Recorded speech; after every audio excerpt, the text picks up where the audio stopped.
Hey y'all, it's your girl Millie Chan. Let's get into the season finale of the Never Ever Mets. So this is the next to the last breakfast. Everybody always comes in the kitchen. Charlie's in the kitchen. Jay is cooking. Cinco is doing the dishes, and Chris is drinking coffee.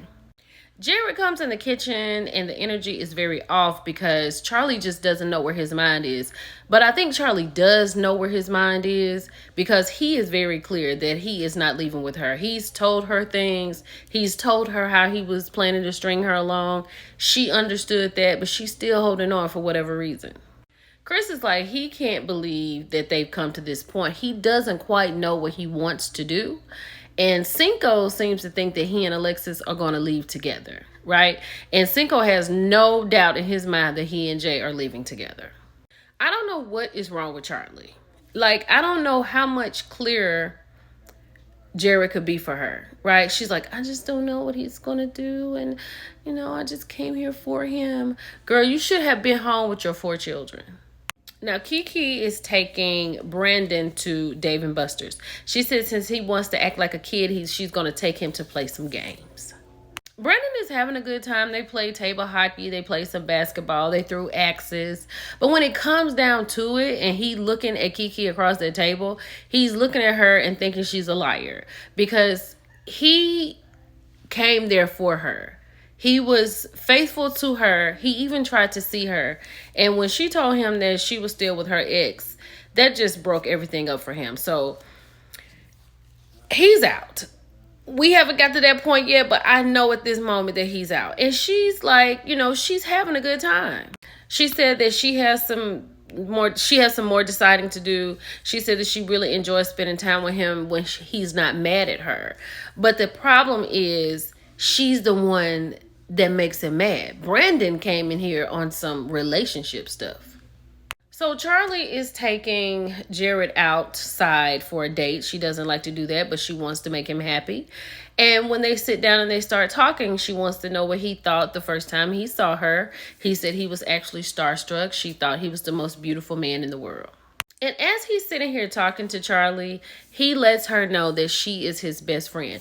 Charlie said when she got his name tattooed on her, she was trying to do something. And she said she was doing it as a friend, but to let him know how serious she was. He said, oh, I never got around to doing that either, but you are my best friend. And she was like, you're putting me in the friend zone. He was like, I'm not putting you in the friend zone. You are my best friend. And you're the best friend of anybody. Like, you're my most best friend. Like, she still thinks something is coming. After he breaks it down to her and he explains to her that she is really his best friend.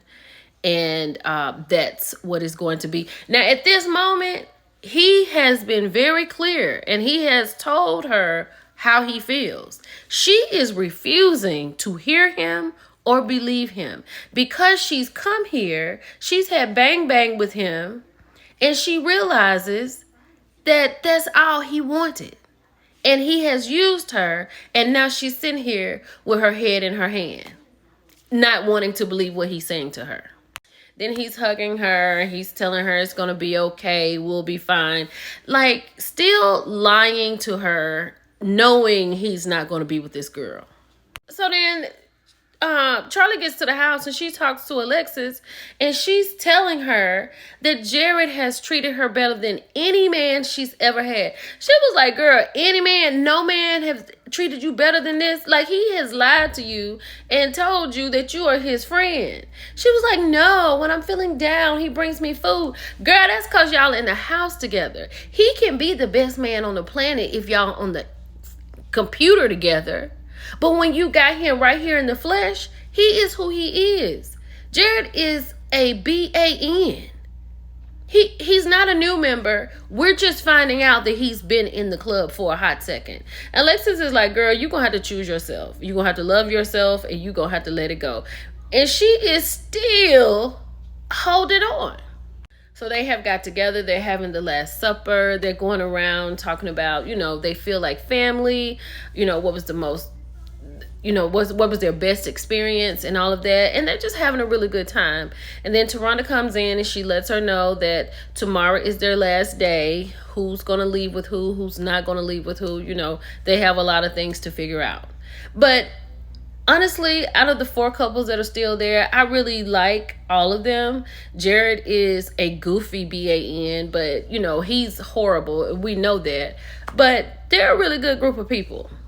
Then they get to talking about the Boom Boom Room.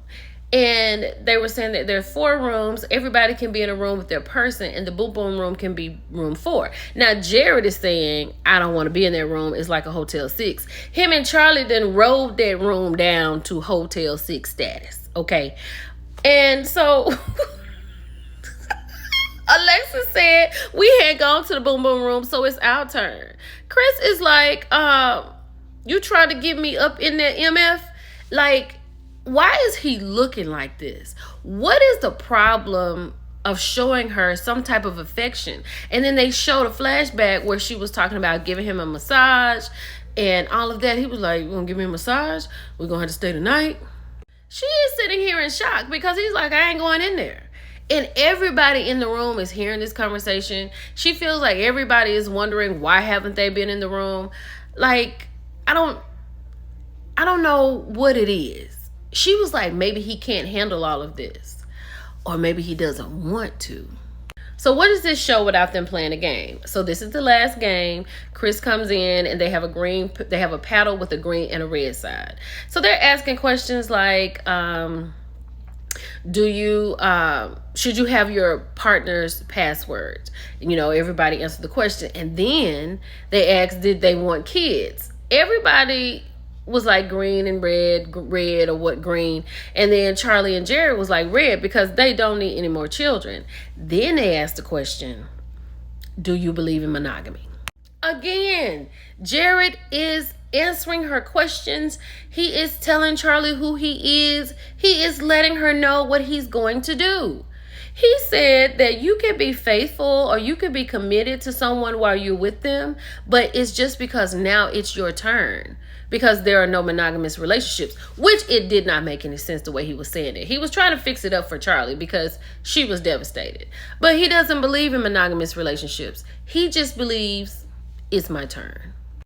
Now they in there talking. She trying to figure out why they not going to the Boom Boom Room because he was on board with it. Then he changed his mind. He was like, God told me don't go in there because she gonna put that thing on you. What are you afraid of? I also think Alexis might be a little too old for him. Let me know what you think about that. Child, so Charlie in here packing up. She still doesn't know that the answer is no. Like, she's still holding on to hope as she's packing her bags. So Brandon has called Kiki in to tell her it's a no for him, dog. Okay? Now she's trying to put some things on him like, oh, I felt alone in the house and I just felt like maybe, you didn't talk to me, blah, blah, blah, right? But Brandon was all about it. She was the one with the problems. He didn't like the drinking aspect, the way she drank all the time. And I think he would have gotten over that. But once she told him that she was still with her ex while they were talking, that was it for him. But in order for her not to seem like she was the whole problem, she had to point out some little things about him. But Brandon is done. I was so glad that Chris went outside and talked to Alexis, and they talked about how they had some ups and downs. They have some things they need to work on. And he told her that he wanted to leave with her. No, he asked her to leave with him. She said, absolutely, Chris. I like them together, but this is not going to work. I can't wait to see what happens at the reunion because I just feel like she's a little too old for him. And I don't know why he's moving so slow with her. Child, they about to leave. They get ready to go. Brandon didn't help her with her baggage. And when they got to the car, he said, adios, Kiki. Of course, Jay and Cinco left together. They were my couple, right? I love them. She said he's in love with her. She's in love with him. And I just hope they figure out that demographic situation and they end up together because I really like them together. Child, it wasn't until this moment that he took her outside because they the last couple and he told her it's a no. She was like, oh my God, you had bang bang with me. I deserve better than that. And talking about he was just clear now. He was clear when he told you that you were his friend. She's just now getting it. Now she's sitting here sick, and he put her in the car talking about, I love you, Charlie. I would have slammed that door in his knuckle. But this was a good season. I'll see y'all next week for the reunion. Bye-bye.